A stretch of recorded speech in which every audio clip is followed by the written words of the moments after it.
بسم اللہ الرحمن الرحیم۔ السلام علیکم۔ آج 17 مارچ بروز اتوار ہم بات کریں گے پاکستان کی جو موجودہ حکومت ہے، جو حال ہی میں جنہوں نے حلف اٹھایا ہے اور اب ان کی جانب سے ایک بہت بڑی جو عہدہ ہے اس پر ایکسٹینشن 1 سال کی توسیع دے دی گئی ہے۔ توسیع کی باتیں پہلے بھی ہم سنتے آ رہے تھے، لیکن اب یہ جو توسیع دی گئی ہے چونکہ ماضی میں باقاعدہ طور پر قانون سازی ہو چکی ہے، عمران خان کے دور میں ہی جب قمر باجوہ کو ایکسٹینشن دی گئی تھی تو سپریم کورٹ آف پاکستان نے 6 ماہ کا وقت دیا تھا اور اس میں پھر باقاعدہ طور پر قانون سازی مکمل طور پر کر دی گئی تھی اور اس میں آئین میں ترمیم بھی کی گئی تھی اور اس میں تمام سیاسی جماعتیں ایک پلیٹ فارم میں تھیں، اور اب اسی قانون سازی کو مد نظر رکھتے ہوئے یہ توسیع کی گئی ہے۔ اس کی تفصیل میں آپ کے ساتھ شیئر کروں گا اور کس کس کی توسیع کی جو تفصیلات اور خبریں گردش کر رہی ہیں اس کے اوپر بھی ہم بات کریں گے، اور ساتھ میں آپ کو بتاؤں گا کہ چیف الیکشن کمشنر کی غیر موجودگی کی وجہ سے چونکہ وہ بیرون ملک گئے ہوئے ہیں، تمام اہم کیسز کی جو کاز لسٹ ہے وہ منسوخ کر دی گئی ہے، اس کی تفصیل بھی میں آپ کے ساتھ شیئر کروں گا۔ سب سے پہلے میں آپ کو بتاتا چلوں کہ پاکستان میں مہنگائی کا جو مسئلہ ہے اور مہنگائی کا جن وہ قابو میں آنے کو تیار نہیں ہے، اور اب 1 جولائی سے گیس کی قیمتوں میں بڑا مزید اضافہ کیا جا رہا ہے۔ سوئی سدرن گیس کمپنی نے 1 جولائی 2024 سے گیس کی قیمتوں میں 324 روپے فی MMBTU اضافے کے لیے oil and gas regulatory authority OGRA سے درخواست کر دی ہے، جس سے صارفین پر 79 ارب 63 کروڑ کا بوجھ پڑے گا۔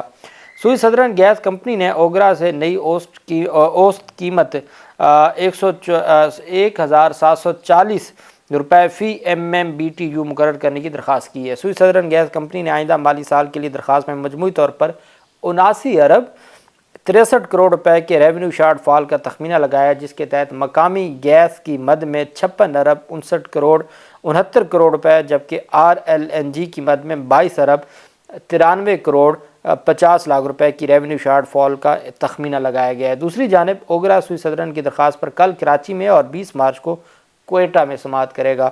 اوگرا کی جانب سے سماعت کے بعد فیصلہ وفاقی حکومت کو بھجوایا جائے گا اور وفاقی حکومت کی منظوری کے بعد اوگرا گیس کی قیمتوں میں اضافے کا نوٹیفیکیشن جاری کرے گا۔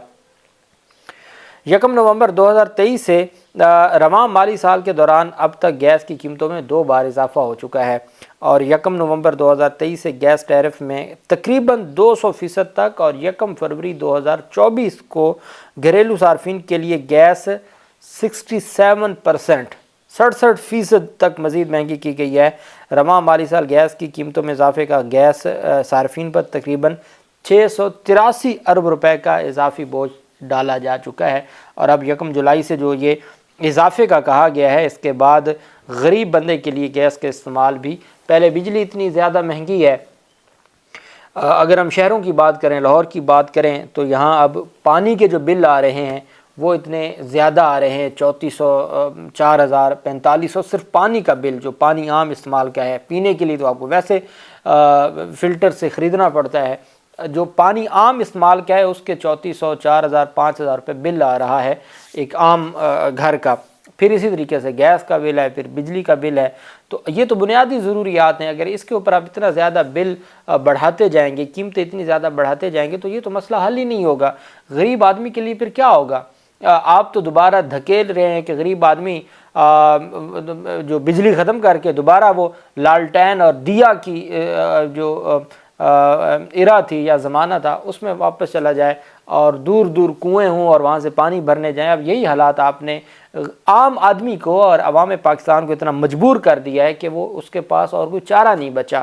انتہائی افسوسناک صورتحال ہے۔ دوسری جانب حکومت کی IMF کو نجکاری پروگرام تیز کرنے کی یقین دہانی کروا دی گئی ہے، اور وزارت خزانہ نے بتایا ہے کہ وفاق نے نجکاری کے ذریعے بجلی کی تقسیم کار کمپنیوں سے جان چھڑوانے کا پلان تیار کر لیا ہے۔ بجلی کی تقسیم کار کمپنیوں کو پرائیویٹ شعبے کے حوالے کر دیا جائے گا۔ قومی فضائی کمپنی PIA کی نجکاری پر مثبت انداز سے کام ہو رہا ہے، اور PIA کی نجکاری کا عمل جلد مکمل کرنے کے لیے کوششیں ہو رہی ہیں۔ اس وقت 25 ادارے نجکاری کی فعال فہرست میں شامل ہیں۔ ہوابازی شعبے کا ایک ہی ادارہ PIA، جبکہ فائنینشیل اور ریل اسٹیٹ سے متعلق 4 ادارے نجکاری کے جاری پروگرام میں شامل ہیں۔ اس کے علاوہ انڈسٹریل سیکٹر کے 2، توانائی کے شعبے کے 14 ادارے، اسٹیٹ لائف انشورنس کارپوریشن، بلو کی حویلی، بہادر، گڈو اور نندی پور پاور پلانٹ بھی جاری نجکاری جو پروگرام ہے اس کا حصہ ہیں۔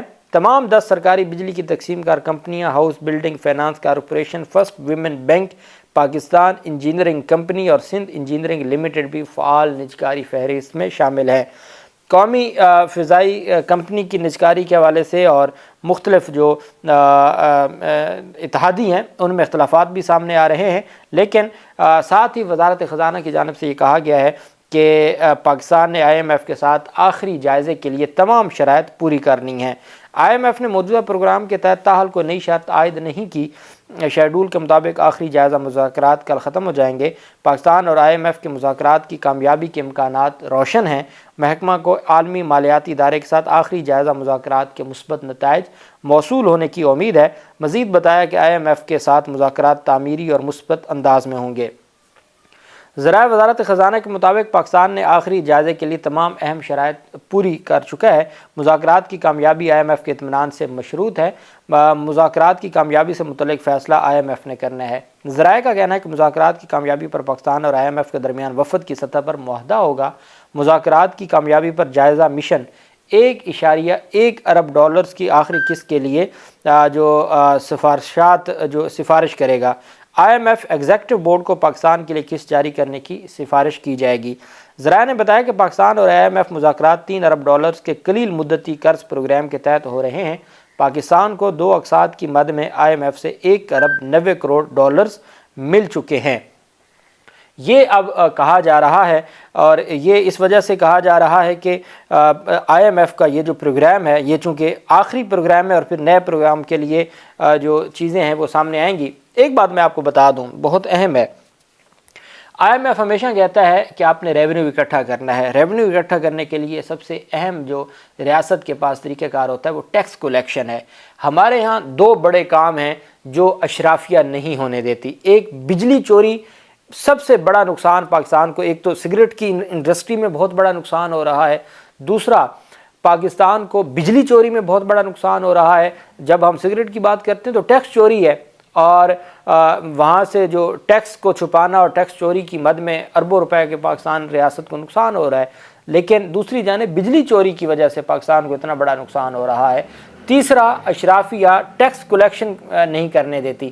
چھوٹے چھوٹے لوگوں سے تو آپ ٹیکس کولیکٹ کر لیتے ہیں، لیکن جو بڑے لوگ بیٹھے ہیں جو آج بھی 80% لوگ ٹیکس ادا نہیں کرتے، وہ سب سے بڑا مسئلہ ہے۔ اور اگر آپ IMF آپ سے ریونیو مانگتا ہے کہ آپ ریونیو جنریٹ کرنے کے آپ بتائیں کہ آپ نے کون سے آپ کے پاس طریقہ کار ہیں، لیکن آپ سارے کا سارا ملبہ غریب آدمی پہ ڈال دیتے ہیں۔ آپ بجلی مہنگی کر دیتے ہیں، آپ گیس مہنگی کر دیتے ہیں، آپ پیٹرول ڈیزل مہنگا کر دیتے ہیں، سارا ملبہ غریب پہ آپ اور عام آدمی پہ آپ جا کے گراتے ہیں۔ اور جو اشرافیہ ہے، شوگر ملیں ہیں، باقی اگر کوئی انڈسٹری کی ہم بات کرتے ہیں، وہ جو بڑے بڑے بزنس مین ہیں، جو ریئل اسٹیٹ ٹائکون ہیں، آپ ان کے اوپر اور اس شعبے کے اوپر ٹیکس ان سے وصول نہیں کر پاتے، ٹیکس نہیں وصول کر سکتی ریاست، جس کی وجہ سے یہ سب سے بڑا بجلی چوری میں ٹیکس کی نادہندگان کی وجہ سے پاکستان کو سب سے زیادہ نقصان ہوتا ہے۔ اور اگر یہ ٹیکس وصول کر لیں، ان کو تمام چیزوں پر سبسڈی ان کو یہ دیں گے تو کوئی مسئلہ نہیں ہوگا۔ اگر یہ صرف ٹیکس کا جو معاملہ ہے اس کو حل کر دیں، لیکن بدقسمتی دیکھیں کہ یہ اس معاملے کو حل نہیں کرتے، ٹیکس وصول نہیں کرتے، ٹیکس نادہندگان کے خلاف کارروائی نہیں کرتے، اور سارا ملبہ غریب آدمی پہ ڈالی جا رہے ہیں اور غریب کی کمر ٹوٹ چکی ہے۔ دوسری طرف جو اہم پیش رفت سامنے آئی ہے، چیف الیکشن کمشنر بیرون ملک دورے پر ہیں، روس گئے ہوئے ہیں۔ پہلے خبریں تھیں کہ وہ امریکہ گئے، لیکن پھر اس کے بعد الیکشن کمیشن نے خود تردید کی۔ ان کے کینیڈا کے سفیر کی تقرری کے حوالے سے بھی پاکستان تحریک انصاف مبینہ طور پر الزامات لگا رہی تھی، جس کی تردید بھی کی ہے۔ الیکشن کمیشن کا اعلامیہ جاری ہوا۔ اب الیکشن کمیشن نے 19، 20 اور 21 مارچ کو سماعت کے لیے مقرر تمام کیسز ڈی لسٹ کر دیے ہیں۔ عمران خان اور فواد چودھری کے خلاف توہین الیکشن کمیشن کی سماعت کے لیے مقرر تھا 21 مارچ کو، وہ بھی ڈی لسٹ ہو گیا ہے۔ اس کے علاوہ انتخابات سے متعلق بہت اہم کیسز تھے، تمام کے تمام جو کیسز ہیں ان کو ڈی لسٹ کر دیا گیا ہے۔ اور یہ اس وجہ سے ڈی لسٹ کیا گیا ہے کہ چونکہ ان بینچوں میں اہم بینچ ہیں اور سربراہی چیف الیکشن کمشنر نے کرنی ہے، وہ بیرون ملک دورے پر ہیں، اس وجہ سے جو تمام اہم کیسز ہیں ان کو ڈی لسٹ کر دیا گیا۔ اب دوبارہ بعد میں سماعت کے لیے مقرر ہوں گے اور دوبارہ اب ان پر سماعت ہوگی۔ Air chief marshal Zaheer Ahmed Babar Sidhu کو 1 سال کی توسیع مل گئی ہے۔ بڑے عرصے بعد کسی ایئر چیف کو یہ توسیع ملی ہے۔ شہباز شریف نے ایئر چیف ظہیر احمد بابر سدھو کی مدت ملازمت میں توسیع کی منظوری دے دی ہے، اور شہباز شریف نے ایئر چیف کی مدت ملازمت میں توسیع کی ایڈوائز صدر آصف زرداری کو بھجوا دی ہے۔ چونکہ آپ کو یاد ہوگا کہ جب قمر باجوہ کو توسیع دی تھی عمران خان بطور وزیر اعظم اور ان کی حکومت نے، تو یہ معاملہ چلا گیا تھا سپریم کورٹ آف پاکستان میں۔ اس وقت چیف جسٹس تھے گلزار، پھر انہوں نے 6 ماہ کا ٹائم دے دیا تھا کہ آپ اس کے اوپر امینڈمنٹ کریں۔ اس میں پھر تمام کی تمام سیاسی جماعتیں ایک پلیٹ فارم پر آئی تھیں اور امینڈمنٹ ہوئی تھی، اور پھر قمر باجوہ کو توسیع دی گئی تھی، اور اس توسیع کی وجہ سے پھر باقی جو بعد کے معاملات ہیں وہ بھی ہوتے رہے۔ اب جو مختلف لوگ ہیں وہ ایک بڑے جو انصاف کے اداروں میں بیٹھے ہیں، ان کی توسیع کے حوالے سے بھی خبریں دے رہے ہیں، یا یہ بات کہہ رہے ہیں کہ اب چونکہ آئینی ترمیم ہو سکتی ہے، اب ان کے پاس 2/3 میجورٹی آ گئی ہے، مخصوص نشستیں ان کو مل گئی ہیں، اور دھڑا دھڑ دوبارہ گنتی میں ان کو سیٹیں دی جا رہی ہیں، تو یہ آئین میں ترمیم کے پوزیشن میں آ گئے ہیں۔ تو اس وجہ سے پہلے جو ماضی میں تو جو ترمیم ہوئی، اب ایک نئی ترمیم ہوگی جوڈیشری کے حوالے سے، یہ الزامات ہیں۔ اور اس کے حوالے سے حامد خان صاحب نے یہ بات کی ہے کہ اگر تو کوئی ایسی ترمیم کی بات سامنے آ رہی ہے، یہ جو افواہیں گردش کر رہی ہیں، کسی صورت بھی جو انصاف کے اداروں میں لوگ بیٹھے ہیں ان کو توسیع نہیں لینی چاہیے، اور یہ تباہ کن ہوگا۔ یہ بات senior advocate supreme court of Pakistan Hamid Khan صاحب کی جانب سے بھی کی گئی ہے۔ بہرحال موجودہ حکومت نے حلف اٹھانے کے بعد سب سے بڑی جو ایکسٹینشن ہے وہ دے دی ہے، اور جو ایئر چیف مارشل ہیں ان کو 1 سال کے لیے توسیع دے دی گئی ہے۔ اللہ پاک پاکستان کا حامی و ناصر ہو۔ بہت شکریہ۔ اللہ حافظ۔ پاکستان زندہ باد۔